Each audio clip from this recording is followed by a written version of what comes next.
दोस्तों, इंडिया में ऐसी बहुत सी जगह हैं जहां जाना मना है। हाँ, सच में। और उन्हीं में से एक जगह है तमिलनाडु में। नाम है गुना केव्स। कई लोग तो इसे डेविल्स किचन भी कहते हैं क्योंकि यहां जो भी गया वो कभी वापस नहीं आया। अब बात है साल 2006 की। कुछ लड़कों का ग्रुप केरल से घूमने निकला था और गलती से वो लोग उसी जगह पहुंच गए। और दोस्तों, इसी सच्ची घटना पर बनी है फिल्म मंजूमेल बॉयज।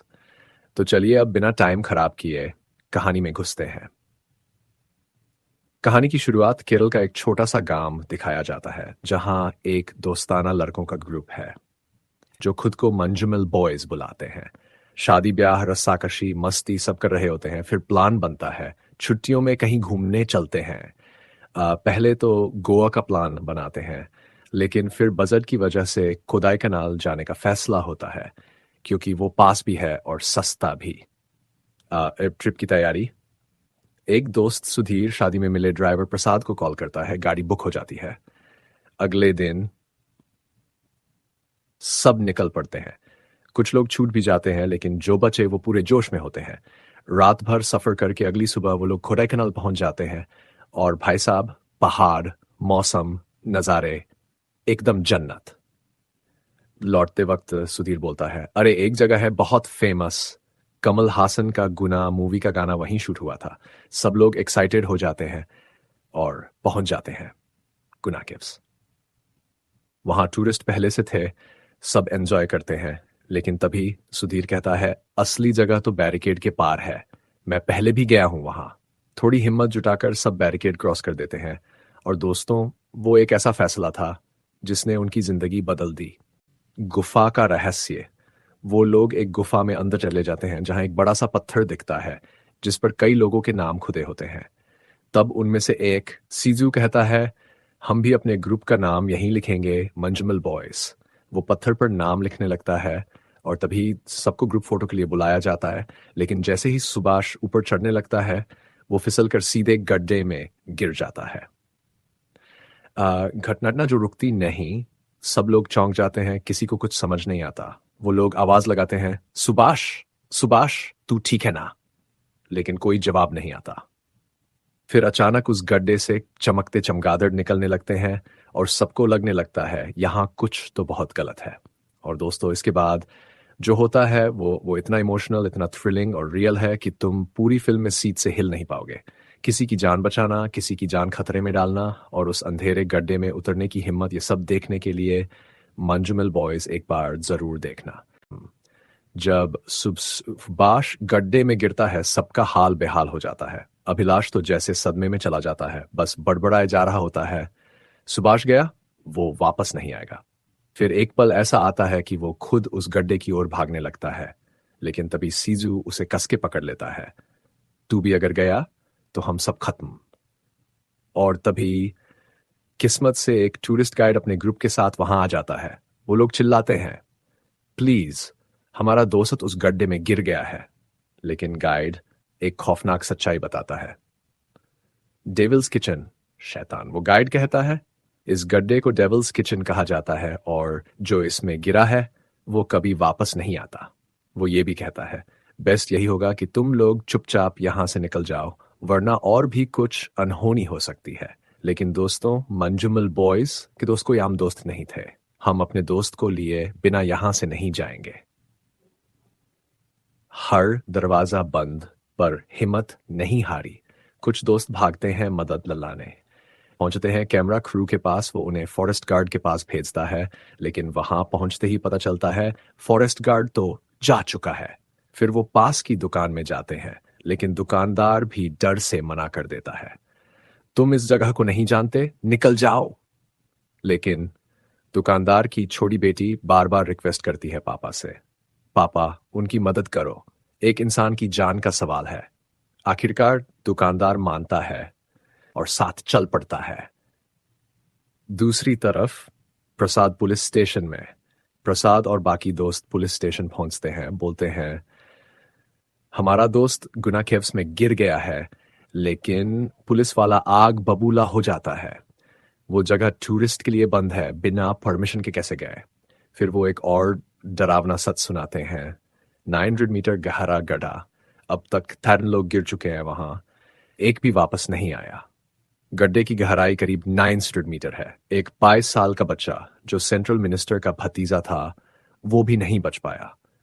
मिनिस्टर ने यह तक कहा था, अगर मेरे भतीजे की हड्डी भी ढूंढ लाओ तो मैं इनाम दूंगा। लेकिन दोस्त, गड्ढे ने आज तक किसी को लौटने नहीं दिया। लाख देते, बहुत देते, फिर भी उस जगह से कोई भी कुछ नहीं ला पाया। सब कोशिश करते रहे, लेकिन वो मुमकिन नहीं था। और तभी वहां एक इंस्पेक्टर आता है।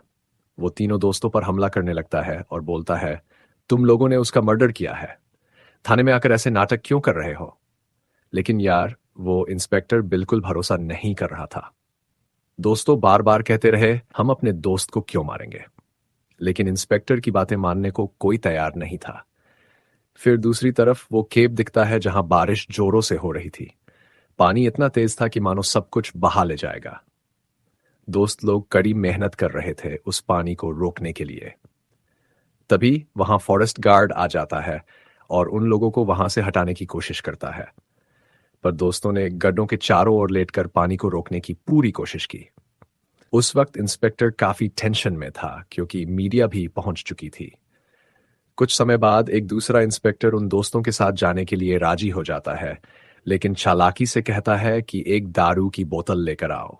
दोस्तों मुश्किल से वो दारू लेकर आते हैं और फिर पुलिस वाला धीरे धीरे पीने लगता है ताकि वो शांत हो जाए।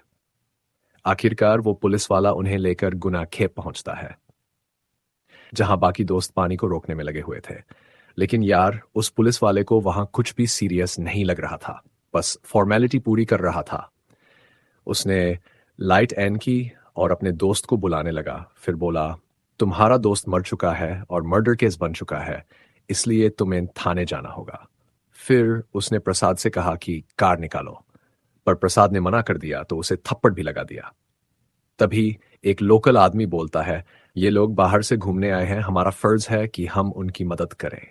दोस्त लोग वहीं रुक जाते हैं, बारिश भी रुक जाती है। पुलिस वाला उन्हें मनाने लगता है कि चलो चलो, लेकिन कोई भी वहां से हिलने को तैयार नहीं था। इसी बीच किसी को दूर से सुभाष की आवाज सुनाई देती है। अब सबको यकीन हो जाता है कि सुभाष अभी जिंदा है। जब वो दिखता है तो उसकी बॉडी खून और मिट्टी से लथपथ थी, कपड़े फटे हुए थे। वो एक पत्थर की मदद से एक साइड अटका हुआ था। कुछ देर बाद रेस्क्यू टीम पहुंचती है। वे रस्सी लाते हैं और समझाते हैं कि सुभाष लगभग 20 फीट नीचे है। रस्सी फेंकते हैं, लेकिन वो इतना कमजोर था कि खुद ऊपर नहीं चढ़ पाया। फिर एक शख्स कहता है, केब में रस्सी डालने से कुछ नहीं होगा क्योंकि केब सीधा नहीं है, किसी को नीचे जाकर उसे लाना होगा। रेस्क्यू टीम के लोग डर रहे थे, कोई नीचे जाने को तैयार नहीं था।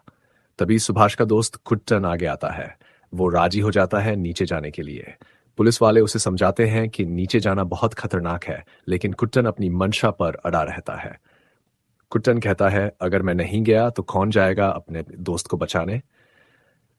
आखिरकार पुलिस वाले उसे खेब में भेजने के लिए राजी हो जाते हैं और नीचे जाने से पहले उन्हें रस्सी बांधने का तरीका सिखाया जाता है ताकि सुभाष मिलते ही उसे ऊपर सुरक्षित निकाल सके। जैसे ही कुट्टन नीचे जाने लगता है, सब ऊपर से देख रहे होते हैं, लेकिन उस गुफा का अंदर का हिस्सा बहुत डरावना। कुट्टन भी कांप रहा था डर से क्योंकि जगह अंधेरी थी, रास्ता सीधा नहीं था, बीच बीच में पत्थर इधर उधर फंसे थे। लेकिन फिर भी कुट्टन हार नहीं मानता। वो धीरे धीरे 20 फीट नीचे उतर जाता है, लेकिन रस्सी वहीं खत्म हो जाती है। तभी एक पुलिस वाला बोलता है, ये रस्सी 180 मीटर की है और इससे नीचे गया तो ऑक्सीजन की भी दिक्कत होगी। लेकिन नीचे से कुट्टन चिल्ला के कहता है, मुझे और नीचे जाना है, रस्सी भेजो। पुलिस वाले मना करते हैं तो कुट्टन गुस्से में कहता है, अगर मुझे ऊपर खींचने की कोशिश की तो मैं अपनी कमर की रस्सी खोल दूंगा और मैं खुद नीचे गिर जाऊंगा। ये सुनकर सब दंग रह जाते हैं और आखिरकार पुलिस वाले मान जाते हैं और रस्सी जोड़ी जाती है। कुट्टन और नीचे जाता है और तभी उसे दिखाई देता है सुभाष का चेहरा। सुभाष एक पत्थर की साइड में लटका हुआ था, पूरा खून से सना हुआ, कपड़े फटे हुए, हाथ पैर सुन्न हो चुके थे। कुट्टन बड़ी मुश्किल से उसे रस्सी से बांधता है। जैसे ही बांधता है तभी उसका पैर फिसलता है और वो भी गिर जाता है। ऊपर से एक पुलिस वाला भी गिरते गिरते बचता है। लेकिन जैसे तैसे सबको खींचा जाता है ऊपर। सुभाष बेहोश था, कुट्टन थक चुका था, लेकिन फिर भी कुट्टन नहीं हारता। वो अपने दोस्त को थामे रहता है और आखिरकार दोनों को बचाकर बाहर निकाला जाता है। बाहर आते ही सारे दोस्त दौड़कर आते हैं। सुभाष को जिंदा देखकर सबकी आंखों में आंसू आ जाते हैं। वो ठंड में कांप रहा था, उसे आग के सामने बैठाया जाता है। गांव वाले उसे प्रणाम करते हैं क्योंकि डेविल्स किचन से जिंदा आने वाला सुभाष पहला इंसान था। फिर उसे पास के क्लिनिक ले जाया जाता है। डॉक्टर कहता है इसको बड़े हॉस्पिटल ले जाओ। पुलिस रोकती है, लेकिन एक महिला डॉक्टर मदद करती है। वो लोग किसी तरह अपने होम टाउन पहुंचते हैं, इलाज करवाते हैं, लेकिन किसी को नहीं बताते कि असल में क्या हुआ था। छड़ने से गिर गए थे। सुभाष की मां कुट्टन को खूब डांटती है। उसे क्या पता, कुट्टन ही उसका बेटा बचाने वाला हीरो है। फिर बाकी दोस्त अपने काम में लग जाते हैं, लेकिन सुभाष को बार बार वही सपना आता है, गुफा में गिरने वाला, मौत से टकराने वाला सपना। और तभी एक दिन अखबार में एक फोटो छपती है जिसमें कुट्टन सुभाष को बचा रहा होता है। ये देखकर सुभाष की मां फूट फूट के रोती है। वो भागती है कुट्टन के पास, उसे गले लगाकर माफी मांगती है और कहती है, तू तो फरिश्ता निकला बेटा।